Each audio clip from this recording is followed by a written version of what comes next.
Today is Friday, July 28th. This is the 1977 Cadillac Seville fuel-injected variant. This is for my friend Roth Allen in South Carolina. And we've taken out the engine and we're going to be doing a rebuild. So I'm going to walk over here to the cleaning station. This is the original 350 engine block. Fuel-injected engine block for the 77 Seville, which will be going into the vat next. Right now we're cleaning the heads. And let's go over to the table. We can see the individual component parts that comprise this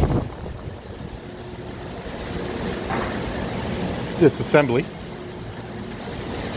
And this is Roth's intake manifold for the throttle body of the fuel injection and all of the components that have been disassembled off the engine.